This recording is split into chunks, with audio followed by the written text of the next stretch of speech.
नमस्कार दोस्तों, आज मैं आपको गणेश भगवान और तुलसी माता की कहानी सुनाने जा रही हूँ। प्रेम से बोलिए गणेश भगवान की जय हो, तुलसी माता की जय हो।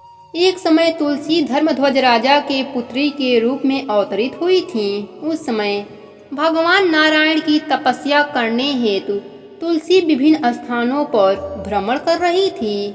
ऐसे में गंगा तट पर उन्होंने विघ्न विनायक गणेश जी को देखा। गणेश जी तो अत्यंत सुंदर और पीताम्बर धारण करके भगवान श्री कृष्ण के ध्यान में मग्न थे।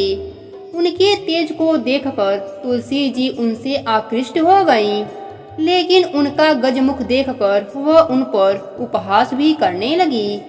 ऐसे में तपस्या भंग होने के कारण गणेश जी ने उनसे पूछा, हे देवी, आप कौन हैं और आपका यहाँ आगमन का क्या कारण है? क्या आप नहीं जानती कि तपस्वियों का ध्यान भंग करना सदैव पापजनक होता है? भगवान जी की बात सुनकर तुलसी जी ने कहा, मैं धर्मध्वज की कन्या हूँ और मैं पति प्राप्त करने हेतु तपस्या कर रही हूँ। आपको देखकर मैं आपसे आकृष्ट हुई। कृपया मुझे अपने पत्नी के रूप में स्वीकार करें। इस बात को सुनकर गणेश जी ने कहा, हे देवी, विवाह करना बड़ा ही भयावह कार्य है और विवाह सर्वदा दुखों का कारण बनता है। इसलिए मेरी विवाह करने की कोई इच्छा नहीं है। कृपया आप मेरी ओर से अपना ध्यान हटाकर किसी और पुरुष को ढूंढिए। यह सुनकर तुलसी जी क्रोध में आ गईं और उन्होंने कहा, तुम्हारा विवाह अवश्य होगा। जब गणेश जी ने उनका यह रूप देखा तो उन्होंने तुलसी जी को श्राप दिया, हे देवी, तुम निसंदेह असुर पत्नी बनोगी और उसके पश्चात भगवान की कृपा से तुम वृक्ष बन जाओगी।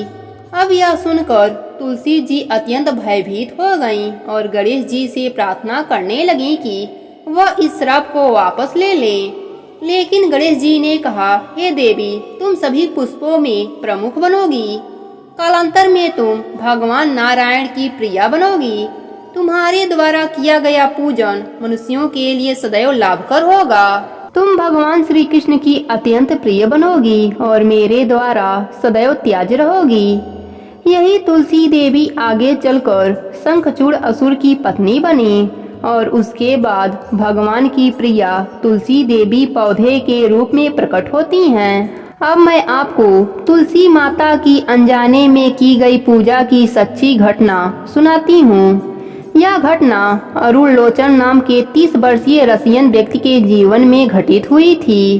जब अरुण लोचन एक बालक थे, उनकी माता ने अनजाने में ही तुलसी के पौधे को विकसित किया और रसिया के तीव्र सर्दी में भी उसकी देखभाल करती रही।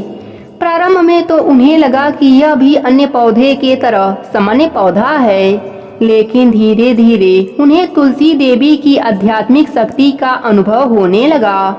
कुछ समय बाद वह तुलसी देवी से इतनी आकृष्ट हुई कि अन्य पौधों की तुलना में वह सबसे अधिक देखभाल और सेवा तुलसी पौधा का करने लगी। समय के साथ उन्हें इस बात का अनुभव हुआ कि तुलसी सेवा से उनका जीवन शांत हो गया है। अपनी माता को तुलसी सेवा करते देख अरुण लोचन भी उनके प्रति आकर्षित हुए और वह भी माता की सहायता करते हुए तुलसी सेवा करना आरंभ कर दिया। अनजाने में ही की गई तुलसी सेवा से उन्हें अज्ञात सुकृति प्राप्त हुई और कुछ समय बाद वह कुछ भक्तों से मिले जो मार्ग में पुस्तकें वितरित कर रहे थे। अरुण लोचन ने उनसे कुछ पुस्तकें खरीद ली और उन्हें पढ़ना शुरू कर दिया।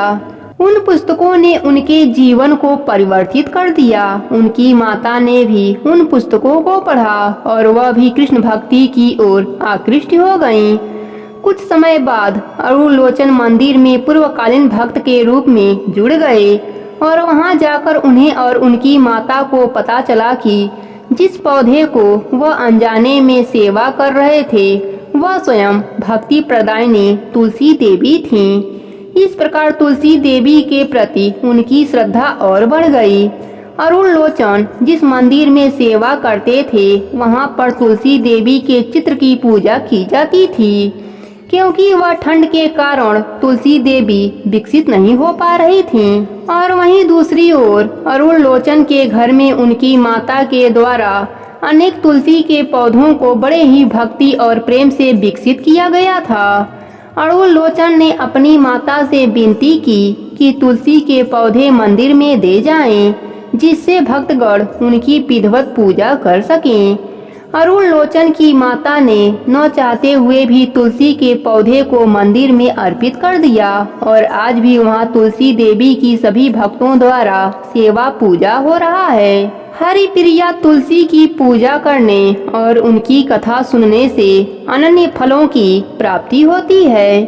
प्रेम से बोलिए तुलसी माता की जय हो, कार्तिक की देव की जय हो।